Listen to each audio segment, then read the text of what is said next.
Hi అండి. సమంతకి marriage అయింది. ఉమ్. మీకేమనిపిస్తుంది చెప్పండి?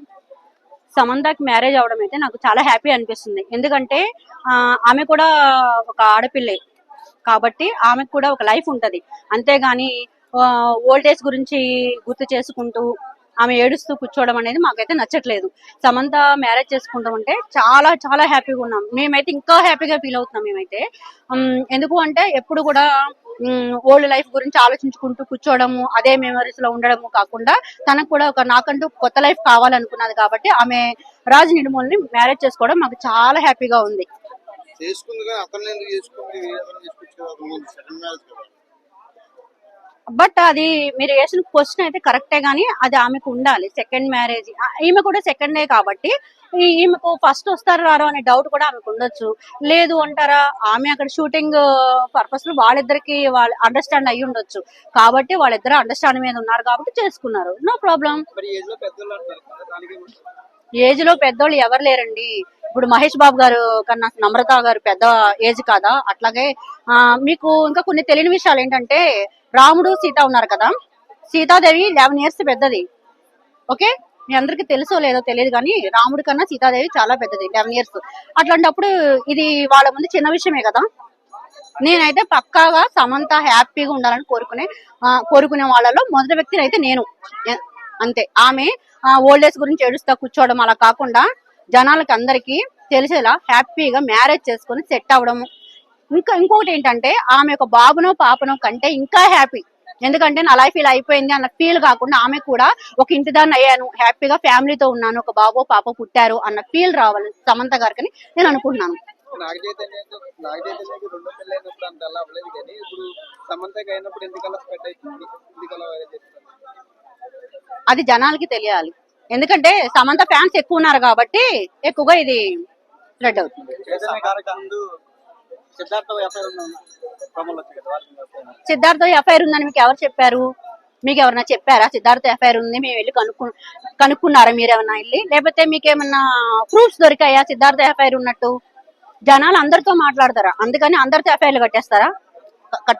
కట్టకూడదు కదా, అది రాంగ్. మాట్లాడినంత మాత్రాన ఎఫ్ఐఆర్లు కట్టడం అనేది చాలా రాంగ్ డెసిషన్ కూడా. ఓకే, అండర్స్టాండింగ్ ఉండాలి. ఫస్ట్ ఆఫ్ ఆల్ అందరికి మధ్య అండర్స్టాండింగ్ అనేది ఉండాలి. ఉంటే కలిసే ఉండేవాళ్ళు కదా, విడిపోయారా అని క్వశ్చన్ వేస్తున్నారు కదా. లేదు కాబట్టి విడిపోయారు, ఉంటే కలిసి ఉంటారు కదా. అది మనకు తెలియదు. ఆ క్వశ్చన్ ఆన్సర్ అయితే నాకు తెలియదు. రాజు వల్ల విడిపోవడం అనేది తెలియదు. కానీ సమంత గారు అయితే బాగా నాగ చైతన్య గారిని బాగా లవ్ చేశారు, అదైతే వాస్తవం, అక్కడ తెలుస్తుంది. సమంత గారికి నిజంగా నాగ చైతన్య గారు ఇష్టం లేకపోతే 3 years ఆమె ఆగదు. ఎఫ్ఐఆర్ ఉండే లెక్క అయితే ఇమీడియట్ గానే మ్యారేజ్ చేసుకోవడమో లేకపోతే వెంటనే తెలుస్తుంది. ఆమె చాలా బాధపడినట్టు అయితే తెలుస్తుంది, చాలా ఫంక్షన్స్ లో ఆమె బాధపడినట్టే తెలుస్తుంది. అట్లా ఏం లేదు. ప్లాన్ ఒక్కసారి లేడీ ఒక అతన్ని ఇష్టపడిన తర్వాత మళ్ళీ సెకండ్ వ్యక్తిని ఇష్టపడడం అనేది అసంభవం. అది అంత తొందరగా ఇష్టపడడం అనేది ఉండదు.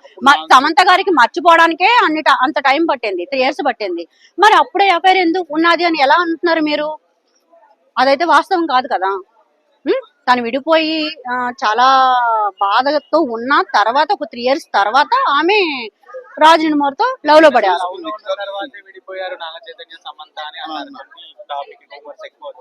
యాక్చువల్ గా లవ్ లో ఉంటే నాగ చైతన్యని ఎందుకు చేసుకుంటారు? ఆమె ఇష్టపడే వ్యక్తిని రాజు గారిని ఇష్టపడితే ఆయన చేసుకుంటారు, అంతేగాని నాగ చైతన్య గారిని ఎందుకు చేసుకుంటారు? లేదు. అట్లయితే మరి శోభితతో ఈయన ఎందుకు అలా బిహేవ్ చేశారు? శోభితని ఎందుకు? శోభిత వన్ ఆఫ్ ది రీజన్ శోభిత కూడా అనుకోవచ్చు కదా, నాగ చైతన్యకి ఫస్ట్ ఆమె కూడా అనుకోవచ్చు కదా. అంటే జనాలకి ఏంటి అంటే ఫస్ట్ నాగ చైతన్య పెళ్లి చేసుకున్నాడు, తను చాలా అంగరంగ వైభవంగా అందరి ముందు బంధువుల ముందు చేసుకున్నాడు. కానీ సమంత మాత్రం ఎవ్వరూ లేకుండా ఒక ఈషా ఫౌండేషన్ లో పెళ్లి చేసుకోవడం జరిగింది. దీని వెనుక కారణాలు ఏంటి అంటే అంత గుర్తుగా చేసుకోవాల్సిన పని ఏముంది అంటే? నో ఆఫ్ ది రీజన్స్ ఏమి లేవు. కాకపోతే ఆమె హైలైట్ అవడం ఆమెకు ఇష్టం లేదు, అందుకని ఆల్రెడీ ఫస్ట్ ఆమెకు దెబ్బతిని ఉన్నారు కాబట్టి ఆమె సెకండ్ టైం కూడా ఎందుకు అని చెప్పి ఆమె పెద్దగా ఆర్భాటం చేసుకోకుండా చేసుకున్నారు.